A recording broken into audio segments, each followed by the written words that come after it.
사람들에게 바보라고 말하면 욕이 될 수 있지만은 연인끼리 바보라는 말이 사랑의 은어라고 합니다.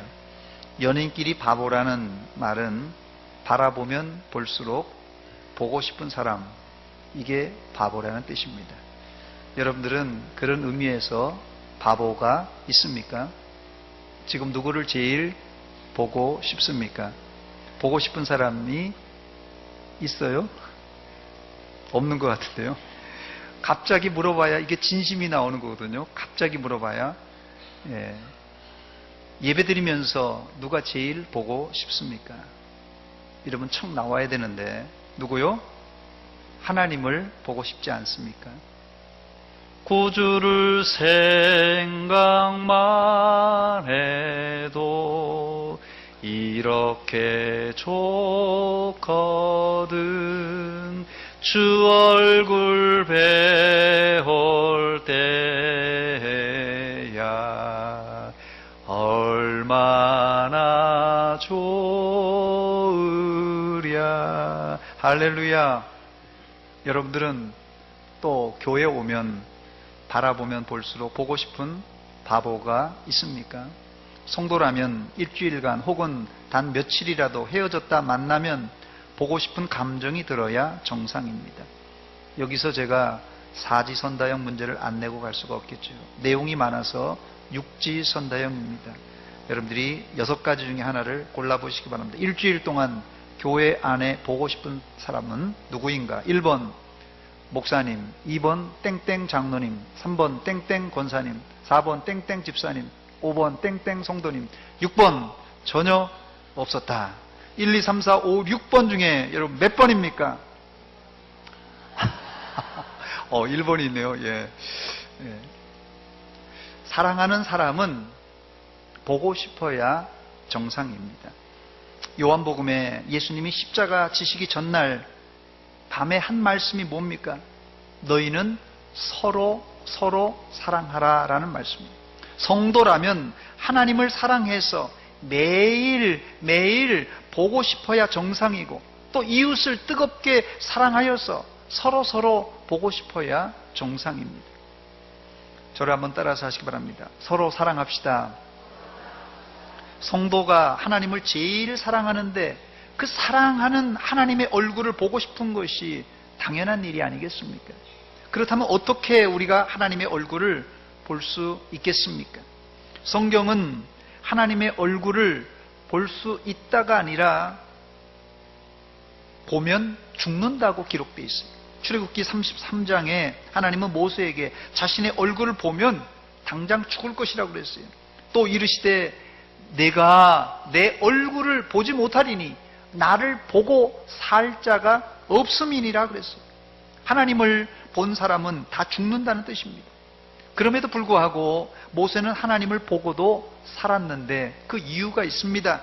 그 이유는 하나님의 뒷모습, 등을 보았기 때문에 그렇습니다. 출애굽기 33장 23절입니다. 손을 거두리니 네가 내 등을 볼 것이요 얼굴은 보지 못하리라. 그래서 하나님께서 손을 딱 가리워 주어서 모세가 얼굴을 보지 않고 뒷모습, 등만 보았기 때문에 살 수 있었습니다. 하나님의 얼굴을 보지 못했지만 하나님의 등을 보았던 모세, 여러분 부럽지 않습니까? 전무후무한 사람입니다. 그런데 이와는 전혀 다른 이야기가 성경에 기록되어 있습니다. 모세는 매일 하나님의 얼굴을 보며 살았던 믿음의 거장이라고 기록하고 있습니다. 하나님의 등만 겨우 보았다고 성경은 기록하고 하나님의 얼굴을 보는 날에는 즉사할 것이라고 말했는데 어떻게 모세는 하나님의 얼굴을 매일 보면서 살았다고 기록하고 있습니까? 둘 중에 하나는 거짓말일 것입니다. 그러나 둘 다 참입니다.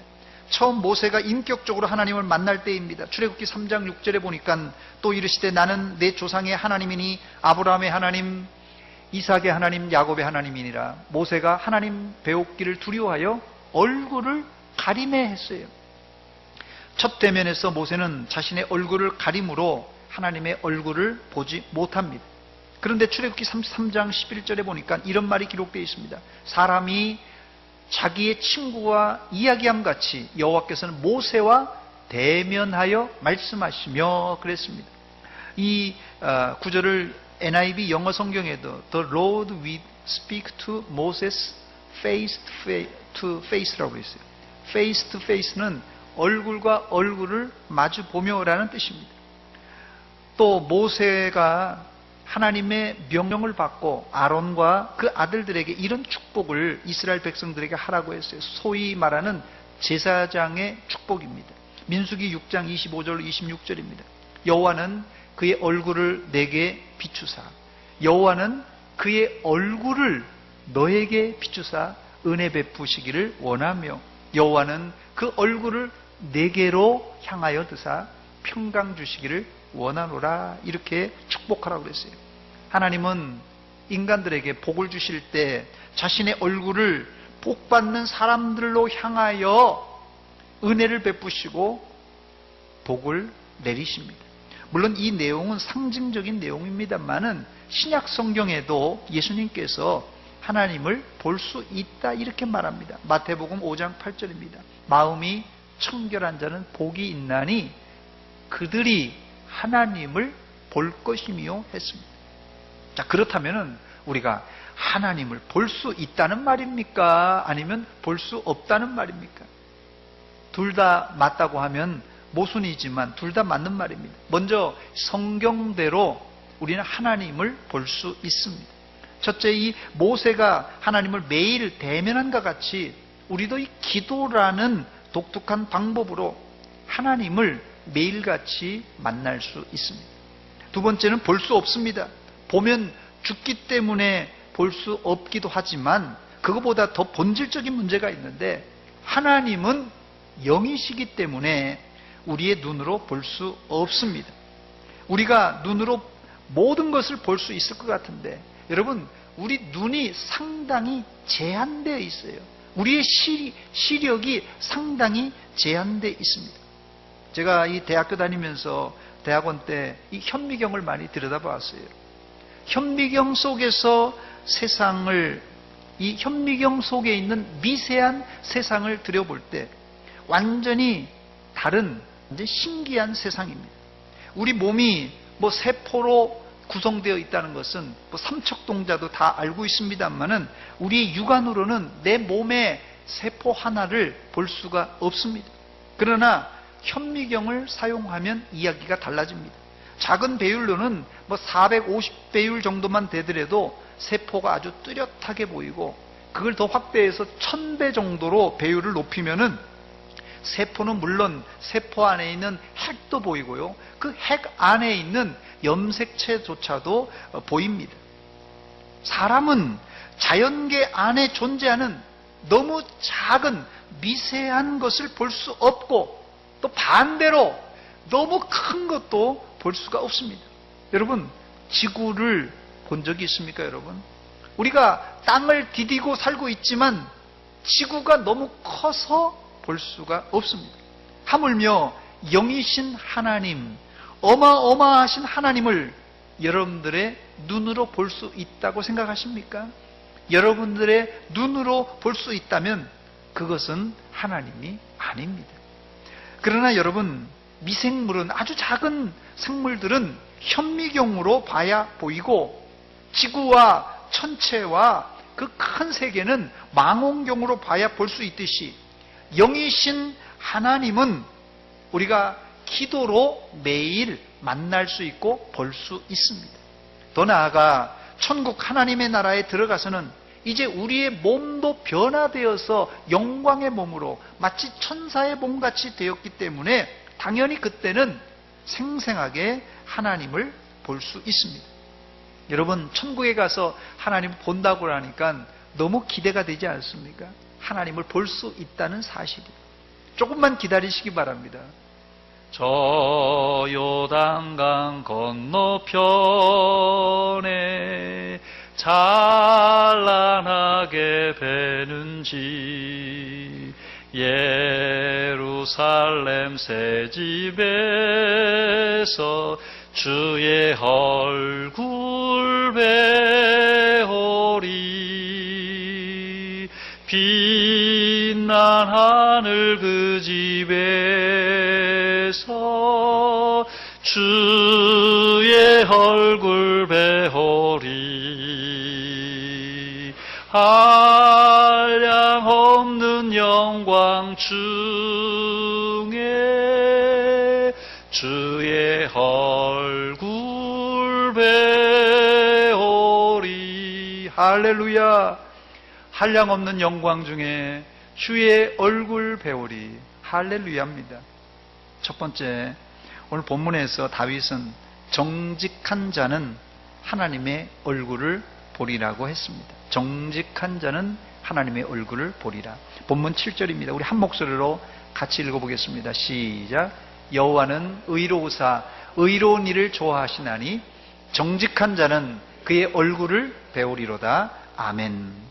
이 한마디가 오늘 이 시의 마지막 부분에 기록되어 있기도 하지만 이 시의 결론입니다. 결론. 상상만 해도 너무 좋지 않습니까? 그런데 아무나 이런 복이 주어지는 것이 아니라 시인은 정직한 자가 하나님을 볼 수 있다고 한정하고 있습니다.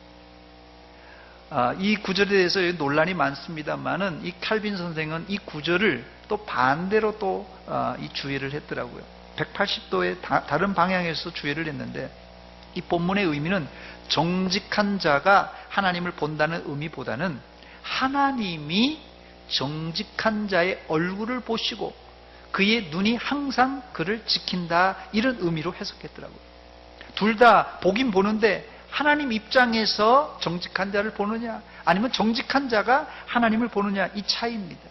어쨌든 두 가지 해석이 모두 하나님이 정직한 자를 보든 정직한 자가 하나님을 보든 하나님과 정직한 자가 얼굴과 얼굴을 대면하는 아주 친밀하고 인격적인 관계인 것을 알 수 있습니다.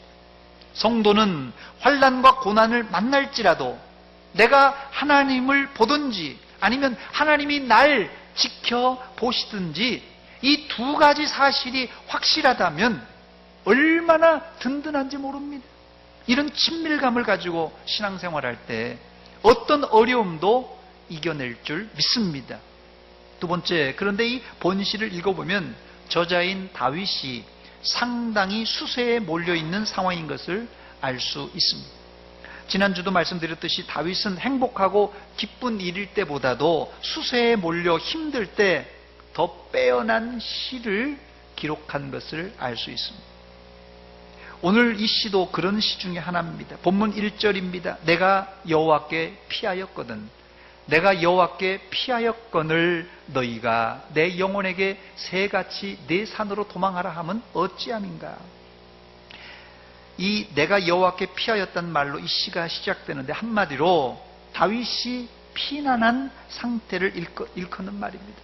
환난을 만나고 고통을 만난 다윗의 입장이 얼마나 답답하고 불안했겠습니까? 그러나 반대로 환난이 있을 때 하나님께 피하는 사람은 이 세상에서 가장 지혜로운 사람입니다. 그 이유는 하나님은 우리의 방패와 안전한 안식처가 되기 때문에 그렇습니다. 피난처에 있으니 환난을 당한 자 이리 오라. 땅들이 변하고 물결이 일어나 산 위에 넘치되 두렵지 않네. 피난처가 여기 있습니다. 하나님 앞에 피난처가 있습니다. 다윗은 이런 경험을 숱하게 많이 경험했어요. 그런데 이렇게 하나님께 피하는 다윗에게 사람들이 반격해 왔어요. 너 하나님을 믿는다고 하는데 하나님만 믿고 있다가 너 큰 코 다친다. 그러니까 빨리 사람들이 없는 원수가 찾지 못하는 산으로 빨리 도망가라고 이렇게 재촉합니다. 사람들의 말이 한편으로는 다윗을 위해주는 말 같고 일리가 있는 말같이 들립니다.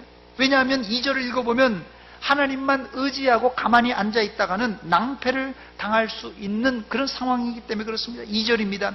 악인이 활을 당기고 화살을 시위에 먹이며 마음이 바른 자를 어두운 데서 쫙 쏘려고 지금 노리고 있다는 것이에요. 사람들이 보니까 다윗이 원수가 이 화살을 탁 당겨서 쏘면은 맞을 수 있는 그 사정권 안에 있으니까, 그런데 사정권 안에 있는데도 다윗은 도망갈 생각을 안 하는 것이에요. 그래서 충고하는 것입니다.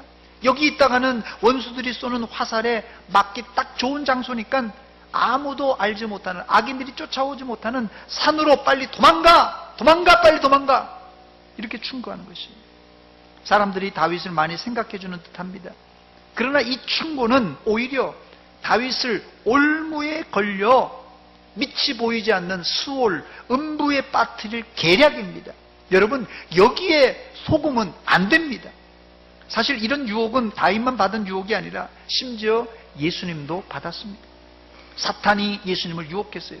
예수야, 너 십자가 질 게 뭐 있냐, 힘들게. 성전 꼭대기에 올라가서 많은 사람들이 보이는 앞에서 뛰어내려봐. 천사가 너를 안전하게 받아줄 것이야. 그러면 너의 인기가 예루살렘과 이스라엘을 넘어서 전 세계에 아마 스타가 될 것이다. 그러면 너를 따르는 사람들이 많을 거니까 힘들게 십자가 질 게 뭐 있냐. 아주 듣기 좋은 소리로 유혹했습니다. 이때 예수님께서 사탄을 향하여 사탄아 물러가라! 사탄아 물러가라고 외쳤습니다. 다윗도 원수들이 쫓아올 수 없는 산으로 도망가라는 말에 흔들렸습니다. 그러나 그가 끝까지 그 달콤한 유혹을 이길 수 있었던 것은 본문 1절에 내가 여호와께 피하였거늘, 나는 여호와께 피했다, 이 한마디입니다. 우리가 만일 하나님께 피했는데도 이것으로 안전하지 않아서 또 다른 조치를 취한다면 그건 불신앙입니다. 하나님께 피했는데도 불안해 있고 하나님 품 안에서도 계속 염려 걱정만 한다면 이보다 더 큰 불신앙이 어디 있겠습니까, 여러분? 세상 사람들이 말합니다. 하나님 믿더라도 네 나름대로는 단단한 조치를 한번 취해야 된다. 이렇게 조언할지라도 성도라면 나는 하나님 한 분만으로 만족한다고 고백해야 됩니다. 더 나아가 이런 환난을 당할지라도 하나님이 나를 위하시면 걱정 없다고 고백해야 됩니다. 이게 하나님을 향한 신뢰요 믿음입니다.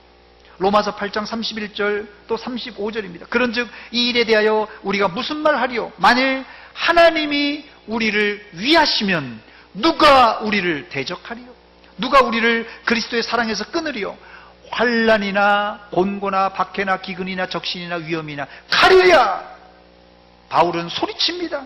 하나님이 위하시면, 하나님이 나를 위하시면, 하나님이 우리를 위하시면 천하의 어떤 인간들도 우리를 넘어뜨릴 수 없다, 이렇게 고백했습니다. 이게 바로 바울의 신앙 고백이고 다윗의 신앙 고백입니다.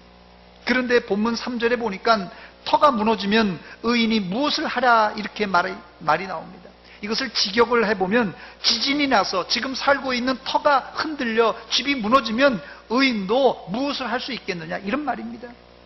이걸 좀 더 의역하자면 터를 이 사회의 정의나 질서 혹은 법으로 해석할 수 있는데요. 영적으로는 이 사회를 제일 기본으로 유지하는 이 정의, 질서, 법이 흔들린다는 게 무슨 말입니까? 무법천지가 된다는 것이에요. 이렇게 될 때 의인이 어떻게 자신의 의의를 지키면서 살 수 있겠느냐는 말입니다. 의인도 이런 모든 것이 뒤집힐 때, 흔들릴 때 함께 흔들려 무너져 망하게 된다는 아주 비꼬는 말입니다. 시인도 이 말에 상당히 흔들렸을 것입니다. 그러나 시의 전반부가 암울하게 마감되지만은 후반부에 시인은 하나님을 절대적으로 신뢰합니다. 세 번째, 후반부를 살펴보겠습니다. 시인은 이 후반부에서 환난 가운데 희망을 노래합니다. 본문 4절입니다. 여호와께서는 그의 성전에 계시고 여호와의 보좌는 하늘에 있으며 그의 눈이 인생을 통촉하시고 그의 안목이 그들을 감찰하시도다. 보통 큰 문제를 만나면 사람의 시선이나 생각이 그 문제에 골똘하게 됩니다. 그래서 다른 데를 볼 수가 없어요. 다윗도 자신을 쫓아오는 원수들 때문에 고민이 많았을 것입니다. 이때 다윗은 원수를 두려워하지 않고 원수에게 그 시선을 뺏기지 않고 시선을 하나님께 돌렸습니다. 모든 시선을 주님께 드리고 살아계신 하나님을 느낄 때 내 삶은 주의 역사가 되고 하나님이 일하기 시작하네. 할렐루야. 여러분, 문제를 만났습니까? 문제는 문제가 아닙니다. 문제에 얽매이지 마시고 두려워하지 마시고 살아계신 하나님께 여러분들의 시선을 돌리시기 바랍니다. 그때 여러분의 삶은 뭐가 된다고요? 여러분의 삶은 역사가 되고 하나님이 그제서부터 일하기 시작합니다. 다윗은 시선을 하나님께 돌려서 하나님을 바라보았습니다. 그때 다윗은 성전에 계신 하나님을 보았고 하늘 천상의 보좌에 앉으신 하나님을 동시에 보았습니다. 성경에 나오는 이 보좌라는 뜻은 단순한 의자가 아니라 하나님이 앉는 의자를 말합니다. 하나님이 하늘 보좌에 앉았다는 말은 하나님께서 온 우주 만물을 통치하신다는 그런 만왕의 왕이란 뜻이고 전능의 하나님이란 뜻입니다. 동시에 하나님이 보좌에 앉았다는 것은 이 온 우주 만물을 심판하실 심판주라는 뜻입니다. 다시 보면 4절입니다. 여호와께서는 그의 성전에 계시고 여호와의 보좌는 하늘에 있으며 그의 눈이 인생을 통촉하시고 그의 안목이 그들을 감찰하시도다 했습니다.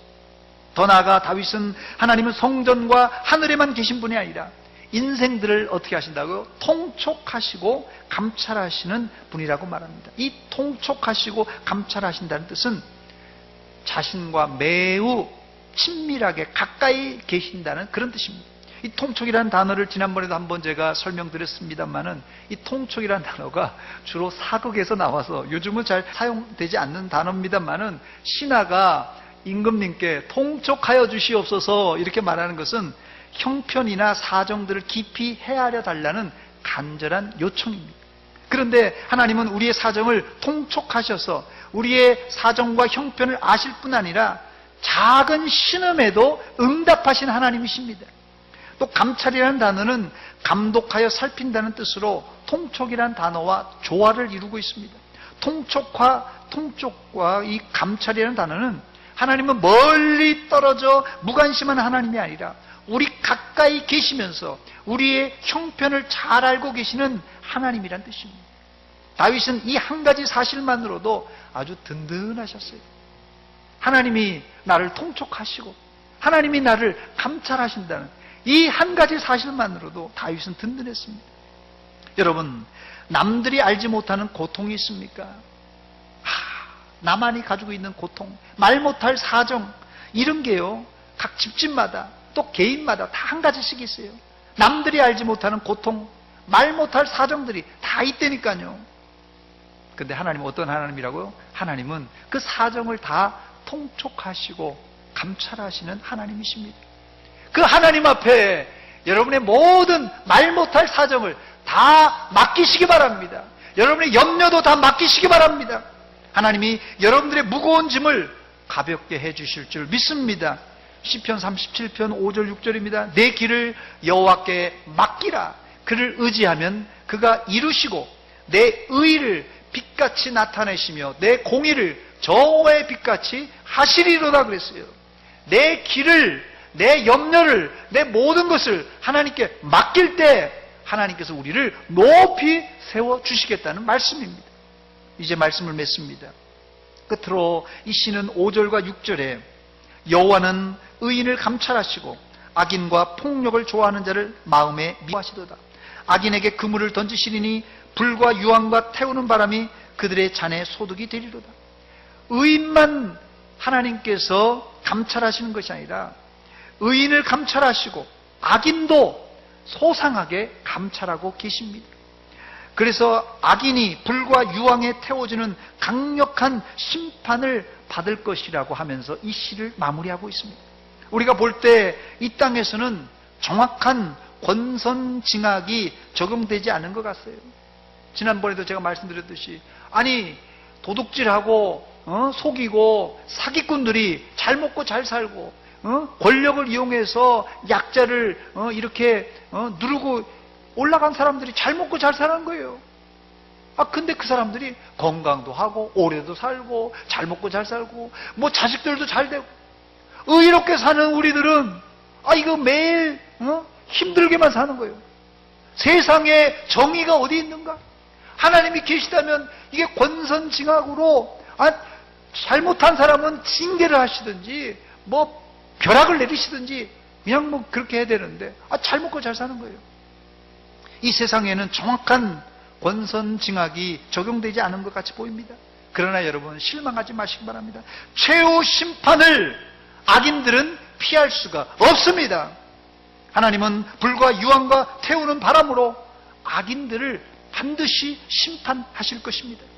더 나아가 우리의 관심은 뭐 악인들이 심판을 받는지 혹은 뭐 잘 먹고 잘 사든지 그런 거 신경 쓰지 마시고 정직한 자가 여호와의 얼굴을 볼 수 있음을 기대하시고 소망을 가지시기 바랍니다. 다 같이 7절을 읽겠습니다. 7절 말씀 한번 비춰주시기 바랍니다. 시작. 여호와는 의로우사 의로운 일을 좋아하시나니 정직한 자는 그의 얼굴을 배우리로다. 아멘. 여러분들은 불의와 타협하지 말고 하나님이 안 계시는 산으로 도망가라고 하는 이런 유혹을 받아도 넘어가지 마시고 하나님 한 분만 의지하고 하나님께 피하심으로 매일같이 하나님의 얼굴을 똑똑히 보면서 신앙생활하는 여러분이 되시기를 주의 이름으로 축원합니다. 축원합니다. 기도하겠습니다. 이 시간 기도할 때 하나님, 우리가 신앙생활하면서 이런 힘든 일을 만납니다. 다윗처럼. 그러나 우리가 세상 사람들의 조언이 아니라 하나님을 바라보게 하시고 하나님만 의지하고 우리의 시선을 하나님께 돌리며 살게 하여 주시옵소서. 이 시간 한 목소리를 같이 기도합니다. 하나님 아버지, 우리의 말 못할 사정과 힘든 일 주님 감찰하시고 통촉하셔서 아시고 계신 하나님 앞에 우리 염려, 걱정, 근심을 다 맡겨드립니다. 올려드립니다. 하나님께서 들으시고 선하게 응답하여 주시옵소서. 하나님 아버지, 이 세상이 정의가 사라졌고 하나님 뜻이 이루어지지 않는 것 같이 보이지만 하나님의 마지막 심판 때 하나님께서 정확하게 심판하실 것을 확신하며 지금 이 시간 내가 하나님을 붙쫓아 하나님을 의지하며 하나님께 우리의 사정을 다 아뢰입니다. 하나님 기도할 때 응답하시고 하나님께서 가까이 다가와 주시고 우리를 위로하시고 하나님 도와주시옵소서. 하나님 주의 심령 앞에 주 앞에 엎드린 심령들마다 하나님 신령한 은혜로 평강을 채워주시옵소서. 아버지,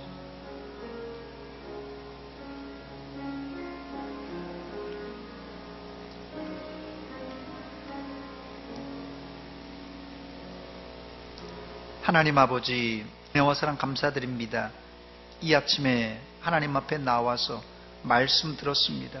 말씀 듣는 가운데 우리에게 은혜 주신 하나님, 감동하시고 감화하신 하나님, 우리가 이제 염려, 걱정, 근심 주님께 맡기고 주 앞에 피할 때 주시는 신령한 은혜와 평강을 받게 하시고 매일처럼 매일같이 하나님 앞에 기도할 때 하나님과 얼굴과 얼굴을 맞대며 신앙생활하는 생생한 그리스도인들이 다 되게 하여 주시옵소서. 예수님의 이름으로 기도하옵나이다. 아멘.